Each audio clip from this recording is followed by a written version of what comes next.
kita tidak tahu kalau ibarat mau makan dakwah itu sebagai sebuah makanan. Makanannya anak milenial itu, makanannya anak generasi Z itu apa? Jadi betapa bahayanya masa depan umat Islam Indonesia kalau kita berbicara bahwa Indonesia itu adalah pusat Islam moderat di dunia.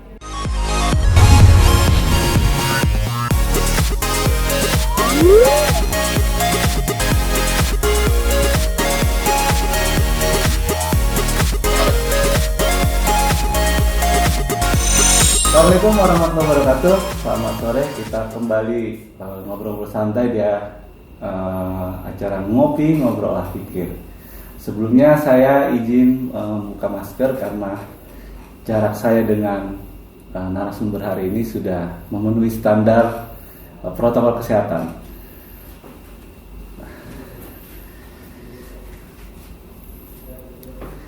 Baik, teman-teman, saya ditemani oleh senior. Saya panggil senior beliau karena lama juga berinteraksi. Hari ini saya ditemani oleh Kiai Haji Mas Duki Baidowi. Beliau adalah Ketua Majelis Ulama Indonesia Pusat. Nah, hari ini beliau akan banyak diskusi tentang tantangan dakwah. Ya, tidak ada salahnya juga kita ngobrol sedikit soal Majelis Ulama Indonesia hari ini yang pengurusnya sudah baru. Kita juga perlu tahu tentang bagaimana sebenarnya orientasi gerakan MUI yang pengurus yang baru ini. Sehat, Cak? Sehat, alhamdulillah. Alhamdulillah. Gimana kabar? Sehat semua ya? Sehat. Ya. Cak, ini sebelum kita ngomongin tantangan dakwah nih. Gimana? Saya pengen tahu dulu deh, Cak. Hari ini kan MUI sudah pengurus yang baru nih. Iya. Sebelumnya kan kita tahu MUI itu banyak menuai kontroversi sedikit lah. Hari ini orientasi gerakan mau gimana, Cak? Sebenarnya Majelis Ulama Indonesia itu dari dulu sampai sekarang tidak akan pernah berubah konsep dasar pergerakannya ya. Bahwa konsep dasar pergerakan Majelis Ulama itu ya dia punya fungsi yang paling utama itu adalah himayatul ummah. Himayatul ummah itu ya banyak sekali aspek-aspek di dalamnya, termasuk misalnya takwiyah, penguatan di bidang pendidikan, penguatan di bidang ekonomi, penguatan di bidang dakwah dan yang lain-lain. Satu. Yang kedua, yang jadi prinsip dasar juga bahwa Majelis Ulama Indonesia itu adalah mitra pemerintah. Bermitra dengan pemerintah. Dalam artian ya mitranya ya bisa kritis, bisa memberikan masukan-masukan yang kalau dianggap tidak benar, Majelis Ulama Indonesia akan memberikan masukan-masukan kan seperti itu. Saya kira ini ya tidak khas Majelis Ulama Indonesia. Yeah. Seluruh ormas keagamaan ya khususnya Islam saya kira punya fungsi seperti itu. Jadi kan memang kita akan punya fungsi amar ma'ruf nahi mungkar kan seperti itu. Nah, di dalam jalannya organisasi dengan dua fungsi strategis itulah, maka kemudian ada banyak bagian di dalam Majelis Ulama Indonesia. Tetapi yang terpenting bahwa Majelis Ulama Indonesia sebagaimana sudah banyak diketahui orang ya, Majelis Ulama itu adalah ya pengurusnya adalah perwakilan dari organisasi keislaman gitu kan.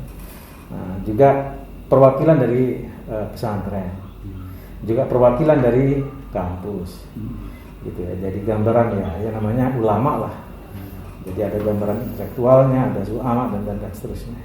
Dan sekarang memang ada pergantian pengurus baru sebagaimana Anda tanyakan, dan pengurus baru ini memang pasti lebih concern bagaimana mengembangkan Islam moderat di Indonesia atau Islam Wasatiyah. Okay. Islam Wasatiyah dalam bahasa di Majelis Ulama Indonesia, tapi pada dasarnya itu adalah Islam moderat. Islam moderat itu adalah Islam yang visinya itu adalah visi wasatiyah, keadilan, sebagai salah satu inti gerakannya. Kira-kira gitu aja.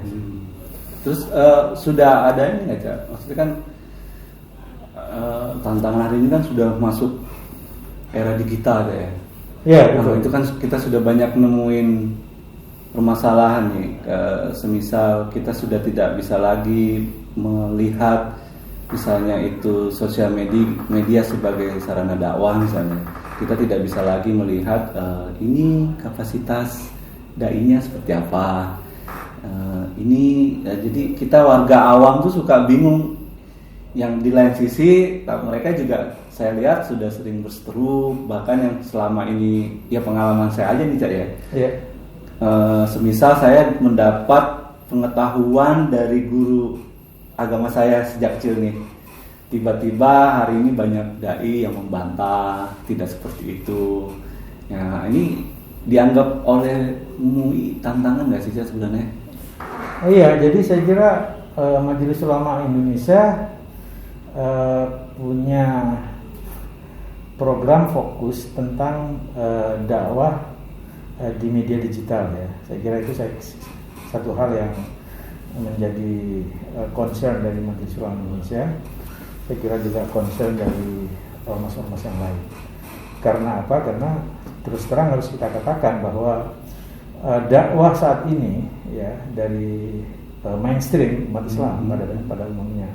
Apakah itu kalau kita bicara mainstream ya kita mesti berbicara NU dan Muhammadiyah ya, karena dia organisasi tua ya tulang punggungnya kan di situ ya. Memang ada ya juga ada Al-Wasliyah, ada Persis, Perti dan yang lain-lainnya itu adalah kawan-kawan kita yang selama ini berjuang. Mereka ini cara berjuangnya, cara berdakwahnya itu masih konvensional pada umumnya. Pada umumnya masih konvensional, masih sangat tertinggal gitu ya. Bahkan boleh dikata kalau kita mengikuti teori generasi gitu ya, dakwah dari ormas-ormas Islam itu pada umumnya itu masih mengarah ke generasi tua. Okay. Jadi kalau dalam teori generasi dalam konteks media sosial itu baby boomers ya. Baby boomers gitu. Nah, baby boomers itu adalah generasi tua yang lahir tahun 60-an. Di bawahnya lagi ada generasi X yang lebih muda lagi. Masih ke situ. Diminum dulu jangan apa aja. Iya, masih ke situ arah dakwah ormas itu. Padahal penduduk Indonesia saat ini ya, kalau mengikuti sensus penduduk yang terbaru yang baru keluar pekan ini tentang penduduk Indonesia kan ternyata berjumlah 270 juta lebih. Ya, betul. Nah, 270 juta lebih itu ternyata yang mayoritas dari penduduk Indonesia itu adalah generasi milenial dan generasi Z.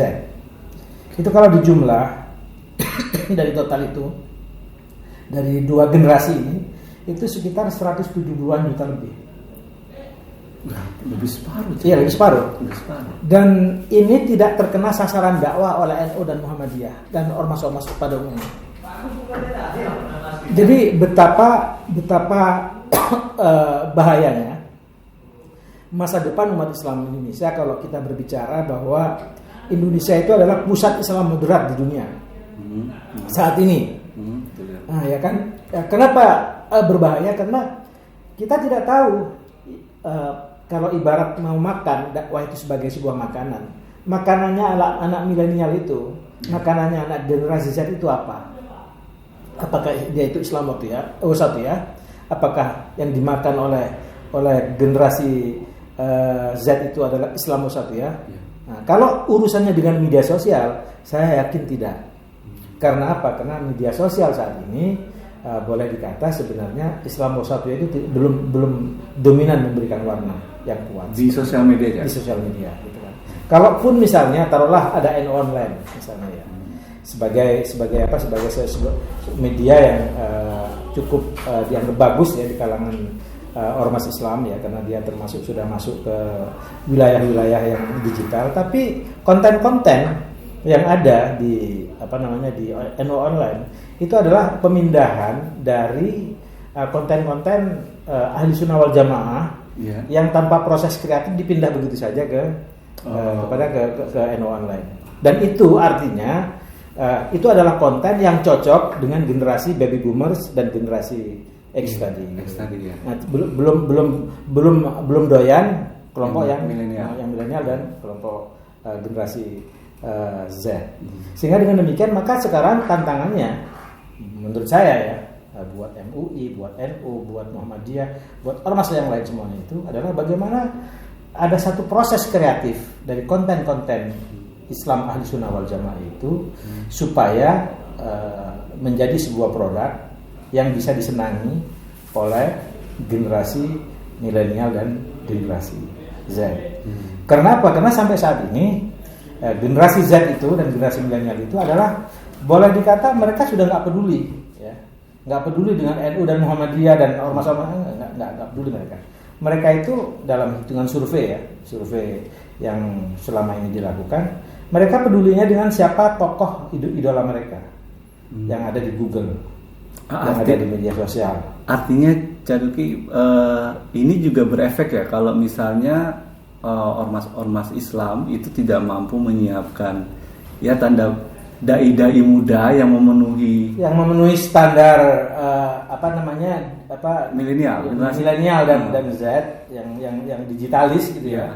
Ya mereka nggak doyan. Nah, kalau tidak memenuhi standar itu, maka tantangannya sekarang adalah bagaimana para dai-dai yang produk dari ormas itu harus sesuai dengan tantangan generasi milenial dan generasi Z.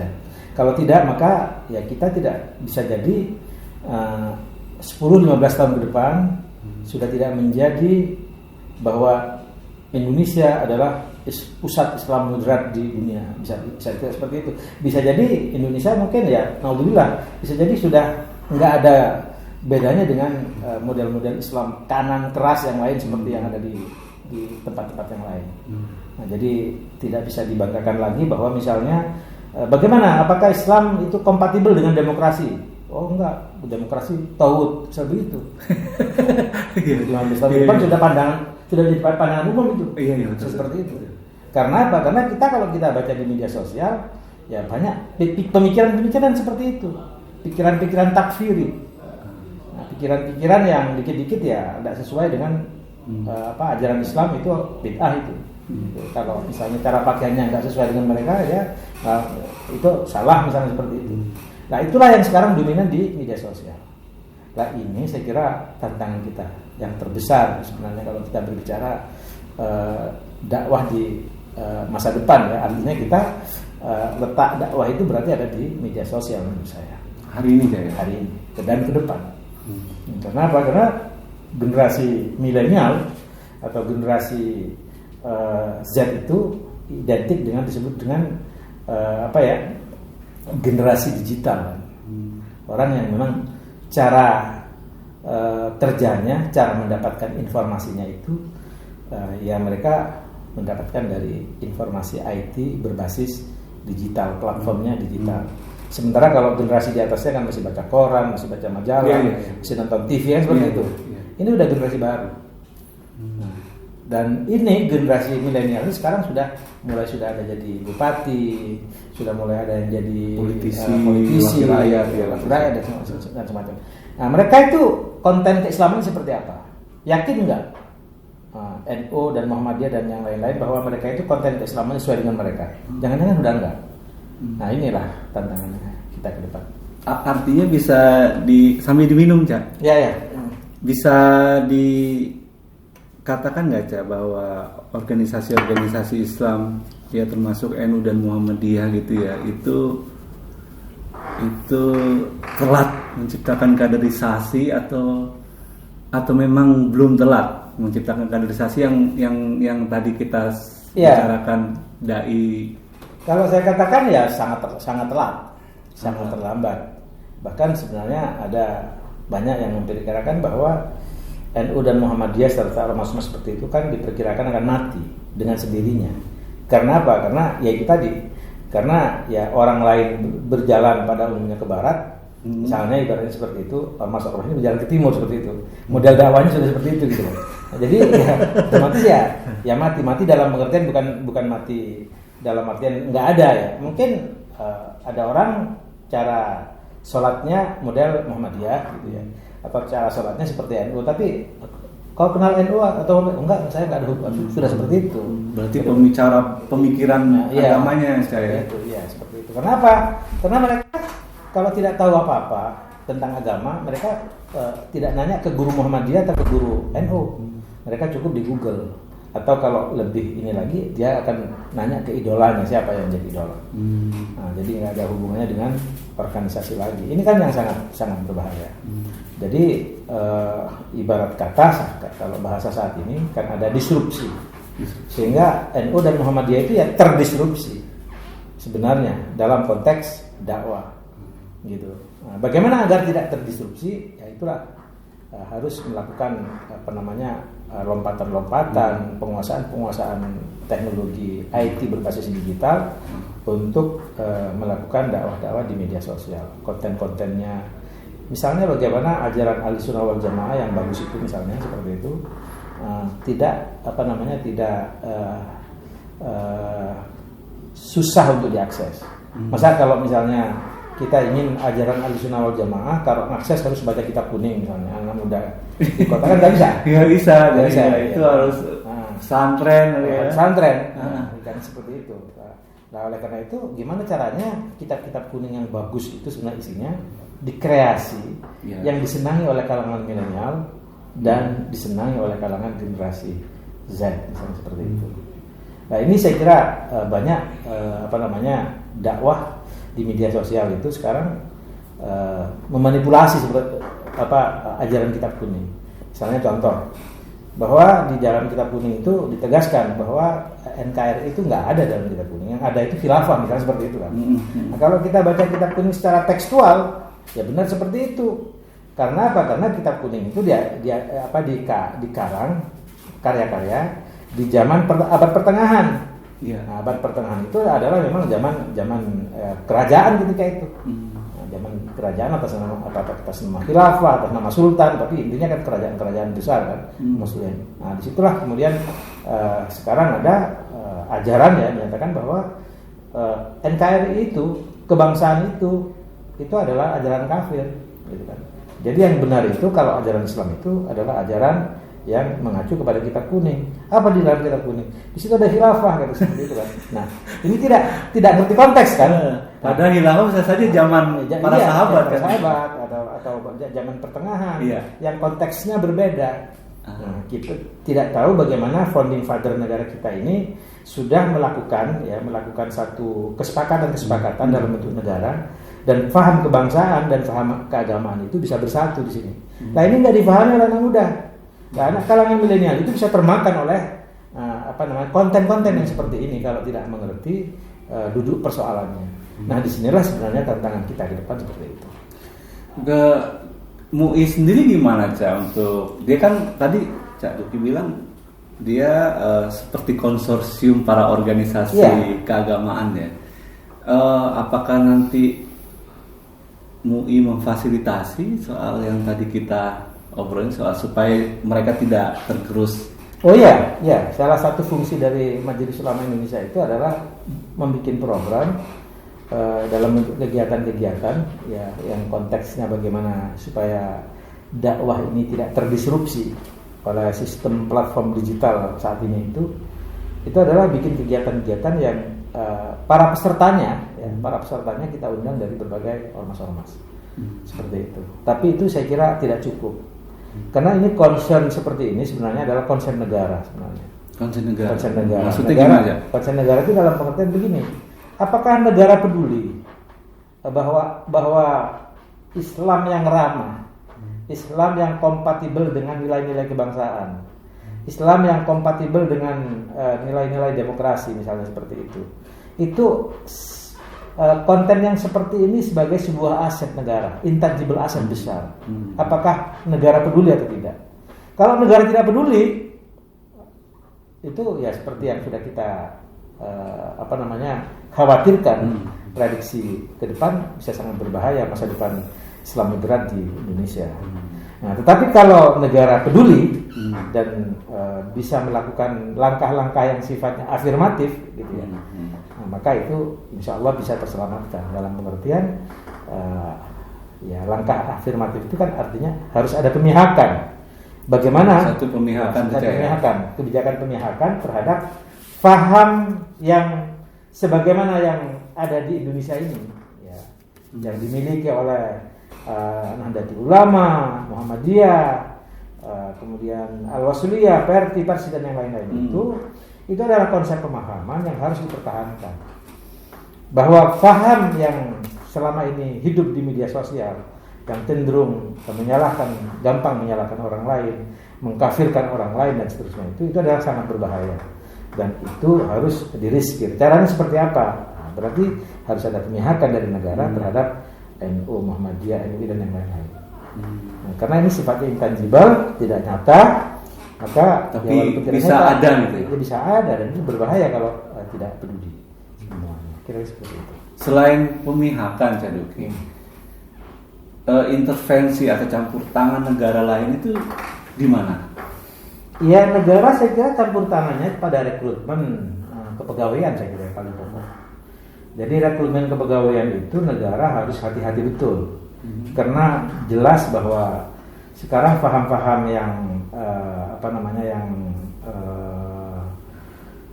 tidak moderat ya, terutama terhadap paham kebangsaan gitu ya, terhadap NKRI dan seterusnya itu sudah mulai tumbuh subur. Ya, dari hasil survei semuanya itu banyak sekali anak-anak muda tadi yang kita sebut kalangan milenial terutama itu yang sudah tidak friendly dengan NKRI. Itu banyak. Gitu. Di kampus-kampus juga sudah mulai tumbuh dan macam-macam seperti itulah. Ini caranya adalah ya pertama ya ada langkah yang sifatnya dari hulu sampai ke hilir lah ya.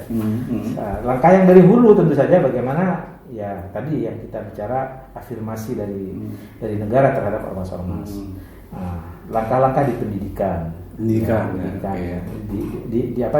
Di hulunya. Ya. Tapi di hilirnya yang paling penting ya salah satunya adalah pencegahan jangan sampai ketika kita merekrut pegawai-pegawai ya itu kemasukan orang-orang yang punya pemahaman yang tidak friendly terhadap faham kebangsaan dan kenegaraan NKRI seperti itu. Berarti yang kemarin usulan Menteri Agama sebelum diganti itu Cak yang sertifikasi dai itu ya. Ya. Itu berarti menjadi penting kan? Penting itu. Penting. Ini MUI gimana nanti kalau MUI sebenarnya setuju aja langkah seperti itu, cuma cara melaksanakannya mestinya itu dikerjasamakan dengan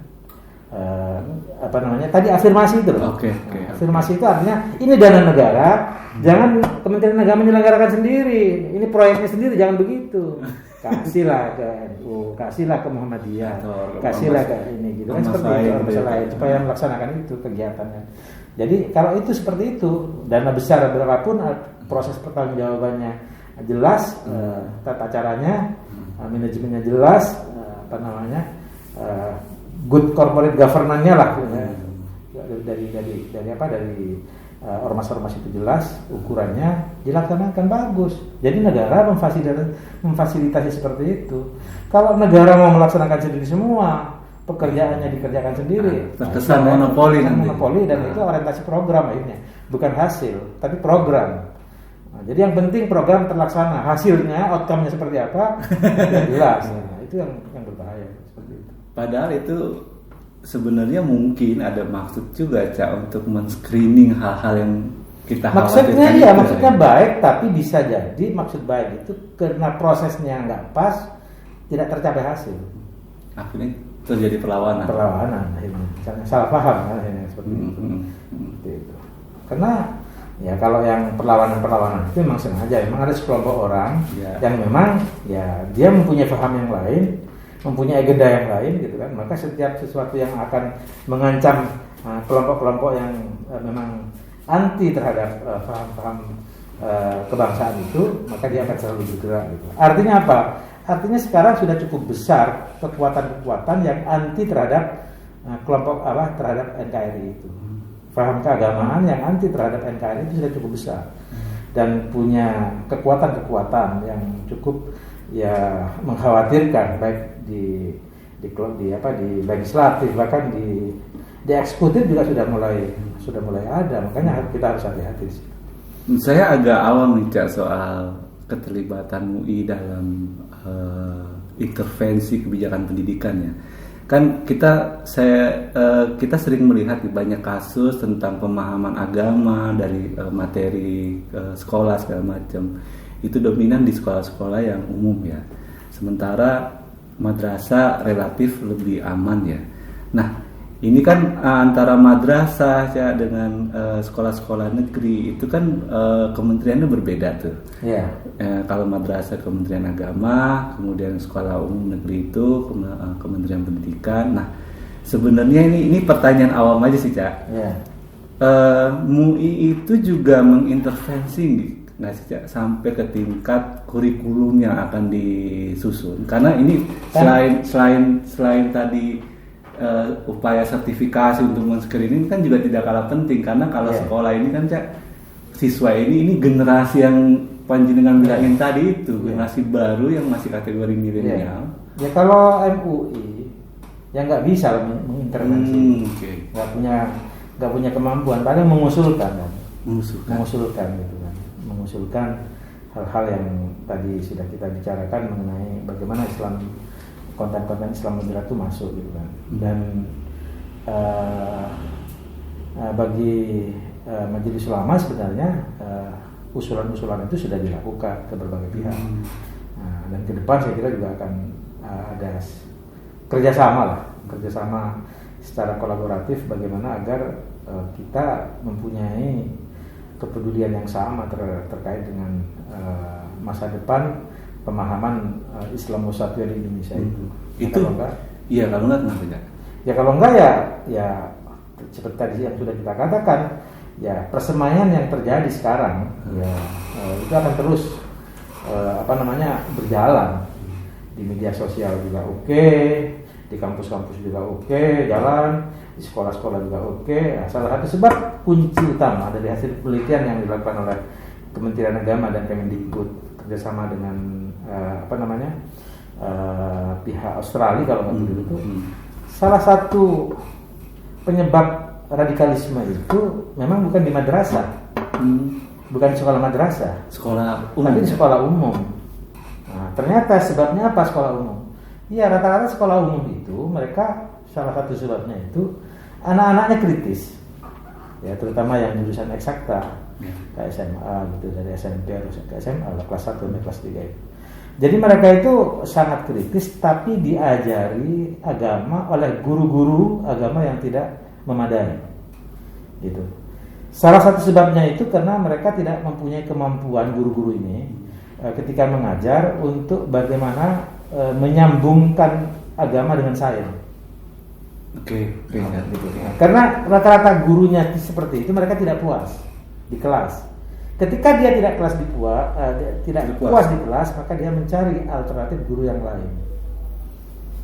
Rohes kemudian itu mendatangkan guru lain. Nah, itu ada pabriknya sendiri, guru-guru itu sudah siap. Nah, maka guru itu datanglah ke ekstrakurikuler untuk mengajar secara khusus dengan cara yang lain. Dan itu menjadi tempat subur tentang konten-konten keislaman yang tidak ramah terhadap NKRI. Itu hasil penelitian itu. Begitu juga di kampus-kampus sama seperti itu. Jadi pertanyaan terakhir nih Cak. Jadi jebolnya di mana Cak? Di tingkat konsep atau di tingkat strategisnya, gagasannya, atau di teknikalnya? Ya, dua-duanya kita jebol selama ini, karena ada satu era di mana pemerintahan ini tidak menganggap penting soal itu. Nah, di era Pak Jokowi ini, alhamdulillah ini dianggap soal penting.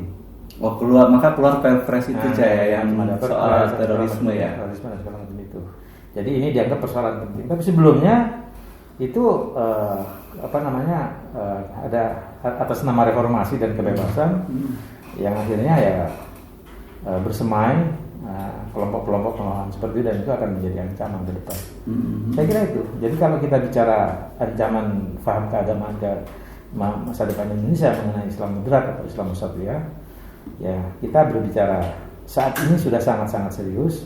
Dan kalau ormas-ormas Islam, pemerintah ini tidak kolaboratif mengerjakan ini dengan baik, maka akibatnya 10-15 tahun ke depan bisa jadi kita tidak bisa lagi bicara mengenai Islam Wasatiyah atau Islam moderat di Indonesia. Jadi memang selain political will ya dari pemerintah, di pemerintahan Pak Jokowi K. Ma'ruf juga sudah respon yang begitu cepat ya, karena mengeluarkan Perpres nomor berapa itu saya lupa itu yang tentang radikalisme ya. Ya, substansinya. Berarti ya perlu dukungan dari kita juga ya masyarakat. Ya, dari masyarakat semuanya harus mendukung itu. Nah, tetapi juga jangan dukung mutlak, karena nanti bisa juga disalahgunakan oleh pihak keamanan atau kepolisian untuk orang yang nggak bersalah dihukum. Nggak boleh kan? Demokrasi itu kan nggak boleh menghakimi pikiran, tapi harus menghakimi tindakan. Nah, jadi harus seimbang juga kita ini. Itulah yang saya sebut bahwa mitra pemerintah itu ya dalam hal tertentu kita harus kritisi juga, kalau salah jangan gitu. Seperti itu.